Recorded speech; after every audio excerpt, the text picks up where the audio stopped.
Welcome back. In this video, we're going to find out how we can do research into the products or services which we have been hired to write about. Now remember, these are top paying contracts that we're aiming for, so we need to pay particularly close attention to the product and or service.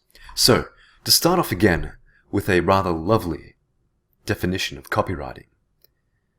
Copywriting is the simplest of all possible jobs. It consists solely of turning items into ads, of making the physical verbal, of constructing an emotional holograph of the product, so convincing that people will part their good money to share it. So, here are some tactics that you can use to sharpen your observation skills and also to do really quality research with respect to the product that you've been contracted to write about. This is specific to products and services, so very relevant for product descriptions. Sit down with the owner, the man who's hiring you, and pump the hell out of him. A rather amusing way to describe it, I quite like that. Now, this was written in the 60s and 70s. Luckily, we can do this online. You don't really need to bring a tape recorder along. But if you do meet regularly with your top paying clients, which I have done many times in the past, you can record the conversation on your voice memo application on your iPhone. So, the same principles apply though. Ask them where the product came from, what it does, problems, solutions, why it's better than the competitor's product. I would actually include, and I will include a checklist that you can ask along with this video. But feel free to create your own. That's just really a beginning point, that checklist that I'm providing attached in the discussion section, I believe, of this video. So, again, continuing. Who likes it? Who doesn't like it? What proof do you have that it works? What amusing, strange uses have people gotten out of it? Funny stories.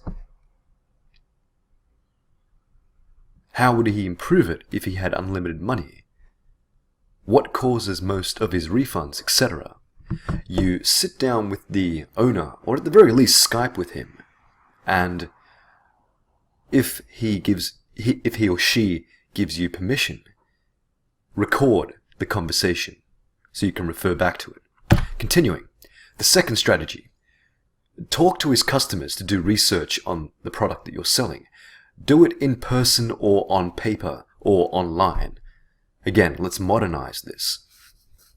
I see if they agree. I can't imagine why they wouldn't agree. However, if they don't agree, it'll be very, very informative to find out why. So not only do you talk with the owner, you talk with the customers as well. And this is very important because sometimes when you're working with very large organizations, you naturally won't have access to the people who are creating the products, the strategy department, for lack of a better word. So get as much as you can from the organizational side and then move on to the customers. You may be limited depending on the size of the client and the accessibility of the client in question. Now, again, another brilliant resource is the client's competitors. They often tell you more about the opportunities they're missing in their ads than the opportunities they're seeing and therefore seizing. Let them write a possible head or two for you out of the body copy of their ads. So, when you're doing work for a client, make sure that you research the competitors. Now, I will compile all of this information in another document at the end of this video. But again, listen to their competitors. You can get a lot of information from a lot of different sources. No one's saying that you have to create all of this out of your own mind. You can find inspiration from a lot of different places. And you're going to have to do this because sometimes the ideas don't just flow. 4. Then put all of the material you have gathered in one big file, whether that is a Word document or on physical paper. Start blending it together like you're making a cake. Give it first priority, your head and subheads, and then order the body claims. Then type it up, preferably adding little of yourself, except as selector and condenser of the information you have received from the competitors, the customers, and the owners themselves. Very powerful way to compile your notes. And once you've compiled all those notes, it really does take a form of itself. You almost have to trust that the article will form itself. I've been writing for so long, it's hard to describe, but maybe another analogy will make this more understandable.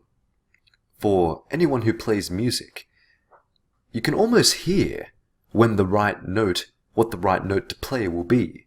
I play keyboard, and sometimes I hear the actual keys, the notes. I hear them, literally, and then I just play them. So, in this same way, the article will write itself if you take all these materials, you prioritize them into the most powerful claims that you heard from, perhaps let me give you an example.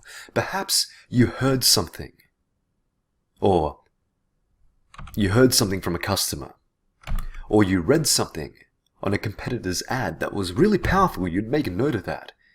You would underline it. You would put it in bold font.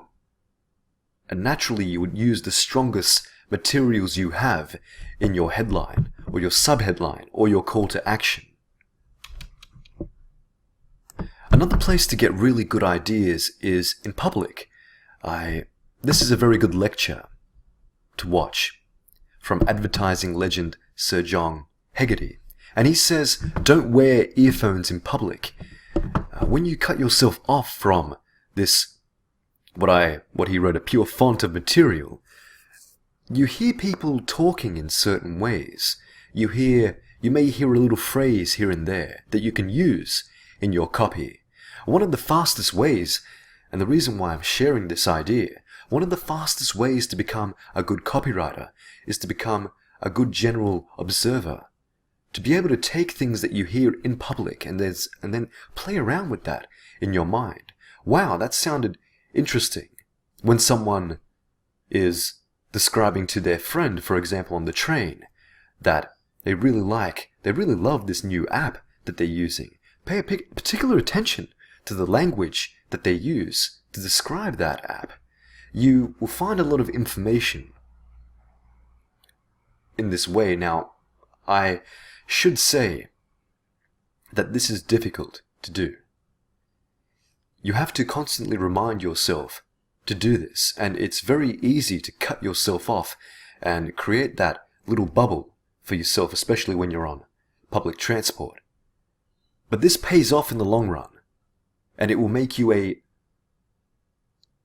higher level copywriter, especially when you consider how few copywriters will go to this length to improve their ability not just to copyright, but also to be a better communicator in general. Sometimes we need to remind ourselves that copywriting, in essence, is a way of communication. So, a few tips on observation, research, and collecting your ideas, getting prepared to write. Thank you so much again for watching the video. If you have any suggestions, any recommendations, if you would like me to review something that you've written based off of this video, I'm trying to think of some homework that I could set, and perhaps a good way to put these ideas into practice is next time you're in public transport or you're somewhere in public, just take about 5 minutes out of whatever you're doing and just listen. Just listen, and I want you to find one little snippet of conversation that someone made, that someone said, that someone uttered, and then post it in the discussion section. Let's have a look at that little section of conversation that you found interesting, that for whatever reason caught your attention. And let's see how we can use that little fragment of conversation to write a fictional headline for a fictional product. So, thanks again so much for watching. I'm looking forward to reading your feedback and reading your headlines or your little snippets of conversation that you found. Okay guys, until next time.